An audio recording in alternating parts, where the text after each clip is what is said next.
American psychologist ആയിട്ടുള്ള Edward തൊണ്ടേക്ക് ലേണിംഗിൽ ഒരുപാട് experiment നടത്തിയിട്ടുണ്ട്. അദ്ദേഹത്തിന്റെ 3 laws ഓഫ് ലേണിംഗിനെ കുറിച്ചിട്ടാണ് ഇന്നത്തെ ക്ലാസ്സിൽ പറയുന്നത്. നമുക്ക് അത് പഠിക്കാൻ വേണ്ടിയിട്ട് ഒരു ഉദാഹരണമായിട്ട് എടുക്കാം. ഇപ്പോൾ CBSE പരീക്ഷയിൽ നാഷണൽ ലെവൽ 100 out of 100 നേടിയൊരു കുട്ടി, ആ കുട്ടിയുടെ ഒരു ഇന്റർവ്യൂ ഞാൻ കണ്ടിരുന്നു. അപ്പോൾ ആ കുട്ടി പറഞ്ഞിരിക്കുന്നത് ആ കുട്ടിക്ക് ദിവസേന ഒരു 16 മണിക്കൂറെങ്കിലും പഠിക്കും. അപ്പോൾ ആ കുട്ടിയുടെ ആഗ്രഹമായിരുന്നു ഈ നാഷണൽ ഫസ്റ്റ് റാങ്ക് നേടുക എന്നുള്ളതൊക്കെ. അപ്പോൾ ആ കുട്ടിയെ ഉദാഹരണമായിട്ട് എടുത്തിട്ട് നമുക്ക് തൊണ്ടേക്കിന്റെ ലോസ് പഠിക്കാം. ആദ്യത്തെ ലോ എന്ന് പറയുന്നത് ലോ ഓഫ് റെഡിനെസ്, രണ്ടാമത്തെ ലോ എന്ന് പറയുന്നത് ലോ ഓഫ് എക്സസൈസ്, മൂന്നാമത്തെ ലോ ഓഫ് എഫക്റ്റ്. അപ്പോൾ ആദ്യത്തത് ലോ ഓഫ് റെഡിനെസ്, പഠിക്കാൻ നമ്മൾ റെഡി ആയിരിക്കണം. നമ്മളും ആ കുട്ടിയും എന്താണ് ചെയ്തിരിക്കുന്നത്, പഠിക്കാൻ വേണ്ടി മെന്റലി ഫിസിക്കലി റെഡിയായി. പഠിക്കാനിരിക്കുന്ന സമയത്ത് TV കാര്യങ്ങൾ മൊബൈൽ ഒന്നുമില്ല, ഇരിക്കുന്ന സമയത്ത് വിശപ്പില്ല, ഭക്ഷണമൊക്കെ കഴിച്ച് കൃത്യമായി അതിന് സമയം കണ്ടെത്തിയിട്ടാണ് ഇരിക്കുന്നത്. അപ്പോൾ പഠിക്കാൻ വേണ്ടിയിട്ട് ലേണിങ്ങിന് വേണ്ടിയിട്ട് ആദ്യം നമ്മൾ എന്താവണം, റെഡി ആവണം. അതാണ് തോണ്ടേക്കിന്റെ ആദ്യത്തെ ലോ ഓഫ് റെഡിനെസ്. രണ്ടാമത്തത് ലോ ഓഫ് എക്സസൈസ്, നമ്മൾ പഠിച്ച കാര്യങ്ങൾ നമ്മൾ റിപ്പീറ്റഡ് ആയിട്ട് യൂസ് ചെയ്യണം. അതിൽ തന്നെ ലോ ഓഫ് യൂസും ലോ ഓഫ് ഡിസ്യൂസും വരുന്നുണ്ട്.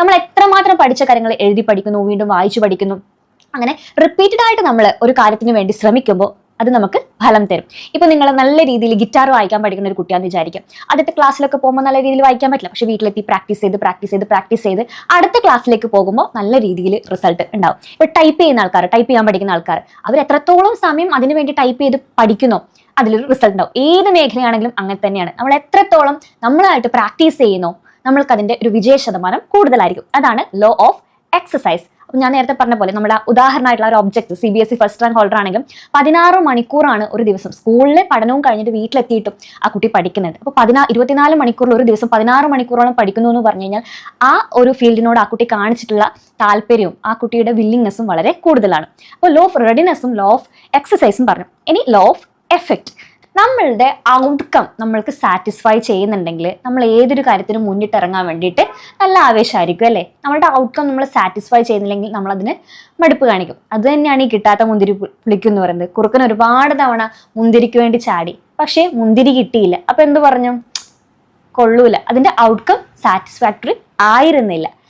അപ്പോൾ ഇതേ കാര്യമാണ് ലോ ഓഫ് എഫക്റ്റിൽ വരുന്നത്. നമ്മൾ ആഗ്രഹിച്ച് നമ്മൾ ഒരുപാട് കഷ്ടപ്പെട്ട് നമ്മൾ ശ്രമിക്കുന്ന കാര്യത്തിന്റെ ഔട്ട്കം നമുക്ക് വളരെ വലുതാണെങ്കിൽ, ഞാൻ പറഞ്ഞിരിക്കുന്ന ആ ഉദാഹരണം പോലെ ആ കുട്ടി ഒരുപാട് എഫർട്ട് എടുത്ത് പഠിച്ചു, നാഷണൽ ലെവൽ ഫസ്റ്റ് ആയി. അപ്പോൾ ആ ഔട്ട്കം ആ കുട്ടിയെ സാറ്റിസ്ഫാക്ട് ചെയ്യുന്നതാണ്. അപ്പോൾ ആ കുട്ടി ഇനിയുള്ള കാലങ്ങളിലും ഒരുപാട് പരീക്ഷകളിലും എന്ത് ചെയ്യും, ആ ഒരു ആവേശത്തോടു കൂടി തന്നെ പഠിക്കും.